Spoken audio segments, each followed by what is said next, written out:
दांत दान की न्यू एपिसोड में आपका स्वागत है, जिसमें हम देखेंगे कि आयरा अब ओकारुन के साथ है एंड साथ ही साथ इस एपिसोड में हम सरपोयंस को भी देखेंगे। तो एपिसोड के स्टार्ट में जहां सभी मोमो के घर खाना खाते हैं तो मोमो आयरा से माफी मांगती है क्योंकि उसने उस पे वाश टब गिराया था और उसे ऐसा नहीं करना चाहिए था। बदले में आयरा को ओकारुन को सॉरी बोलना होगा, पर आयरा अभी भी मोमो को मोस्ट समझती है, इसीलिए वो उसके पीछे भी पड़ी है एंड उसे ओकारुन एंड मोमी भी एक डिमो लगते हैं। मोमी इसलिए क्योंकि वो काफी यंग है, जिसे सुनते ही मोमी आयरा की तरफ हो जाती है और वो मोमो को डीमन बोलने लग जाती है। आयरा ओकारुन से पूछती है, डीमन होने के बाद भी तुमने मुझे इतनी बार क्यों प्रोटेक्ट किया? तो ओकारुन बोलता है कि कोई रीजन नहीं है, बस अगर कोई प्रॉब्लम में है तो हमें उसकी हेल्प करनी चाहिए, है ना। जिसे सुन के आयरा को लगता है कि ओकारुन अभी भी ह्यूमन है थोड़ा और वो उसे मोमो से प्रोटेक्ट करेगी। जिसके बाद एक अजीब से आई कांटेक्ट के बाद आयरा चली जाती है और बोलती है कि मैं ह्यूमन हूँ और वो डीमन, ये काफी गलत है। जिसके बाद ग्रैनी ओकारुन की बॉल उसे दे देती है, लेकिन उसे थ्रो करके, और मोमी ने तो उसे पूरा बेसबॉल ही बना दिया है, लेकिन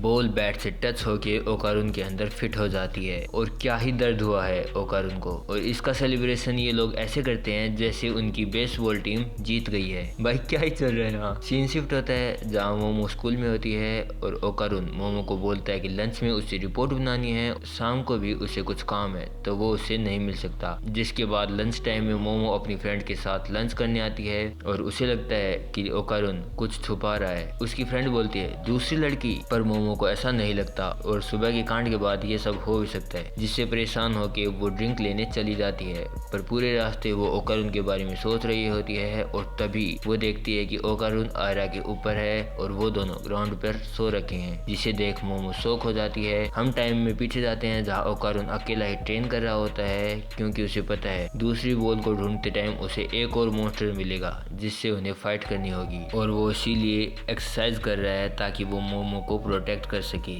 इतने में पीछे से आयरा आती है जो अपनी फीलिंग्स अब और नहीं रोक सकती, तो वो ओकारुन को किस कर ही देती, पर ओकारुन उसे रोक लेता है और वो ऐसा क्यों कर रही है ये पूछता है। आयरा बताती है कि वो अपनी फीलिंग कन्फेस कर रही है और ये सब उसने एक बुक में देखा था। जिसके बाद आयरा फोर्सफुली उसे किस कर रही होती है एंड ओकारुन रजिस्ट करता है, भाई मैं तो होता तो ये नहीं करता। जिसके बाद आयरा के कारण वो गिर जाते हैं और ऐसे इन्हें अभी मोमो ने देख लिया है। मोमो को ओकारुन भी देख लेता है और ओकारुन मोमो को समझाना चाहता है, लेकिन मोमो उसकी एक नहीं सुनती और चली जाती है। जिसके बाद वो काफी सैड थी और क्लास में भी वो मैंटिस श्रिम्प, जिसके एक पंच से हाथी भी डिस्ट्रॉय हो सकता है, उसको फील कर रही होती है। इधर ओकारुन क्लास में भी पूरा वर्कआउट सेशन चला रखा होता है और सोचता है कि उससे स्ट्रॉन्ग बनना होगा बिना कोई एक्सक्यूज दिए अगर उसे मोमो को प्रोटेक्ट करना है तो। तभी उसके पास पानी आता है और बाकी सब गायब हो जाते हैं। क्लास के बाहर उसे आयरा मिलती है और सभी विंडो पिच ब्लैक हो जाती हैं और खुलती भी नहीं। ओकारुन मोमो को ढूंढने जाता है लेकिन वो उसे मिलती नहीं। इधर मोमो से वो विंडो ओपन नहीं होती एंड तभी उसके पीछे से कोई आ रहा होता है जो एक डायनासोर टाइप था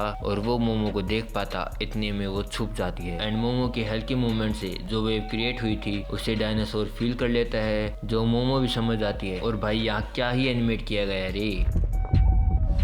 जिसके बाद वो मॉन्स्टर एक अटैक करता है जो वाटर लेजर थी शायद, और सभी ग्लासेस को डिस्ट्रॉय कर देता है, लेकिन मोमो बच जाती है क्योंकि वो बैठ रखी थी। ये ओकारुन को भी सुनाई देता है जहाँ आयरा को ये मोमो का काम लगता है, लेकिन ओकारुन उससे बताता है कि ये उनके साथ पहले भी हुआ था और एलियन को मारने के बाद वो पिच ब्लैक ग्राउंड हट गया था। आयरा बोलती है एलियन को क्या चाहिए, तो ओकारुन बताता है शायद ह्यूमन रिप्रोडक्टिव ऑर्गन्स। जिसके बाद उनके सामने एक बॉक्सर मॉन्स्टर आता है, उन पे अटैक करता है, लेकिन ओकारुन ट्रांसफॉर्म होके आयरा को बचा लेता है, लेकिन तभी उसे सप्रेस कर लिया जाता है सरपोयंस के द्वारा, जिनसे आयरा उसे बचाने आती है। लेकिन ओकारुन बताता है कि ये वुमेन को ही टारगेट करते हैं, लेकिन आज सरपोयंस आयरा को दूर फेंक देते हैं और इन्हें ओकारुन का बनाना ऑर्गन चाहिए। ओकारुन गुस्सा होता है कि सब मेरे केले के पीछे ही क्यों पड़े हैं। सरपोयंस बताते हैं कि तुम्हारे पास जो पावर है वो उनकी टेक्नोलॉजी को सरपास कर रही है, तो ये उस पर एक्सपेरिमेंट करके उसे अपना करना चाहते हैं। ओकारुन उनकी फोर्स के कारण ट्रांसफॉर्म नहीं हो पाता और वो सरपोयंस उस पे एक्सपेरिमेंट स्टार्ट करेंगे उसका केला काट कर। इतने में पीछे से उन्हें पकड़ लिया जाता है जो थी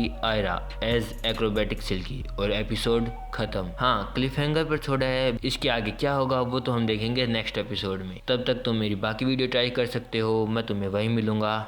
सायोनारा।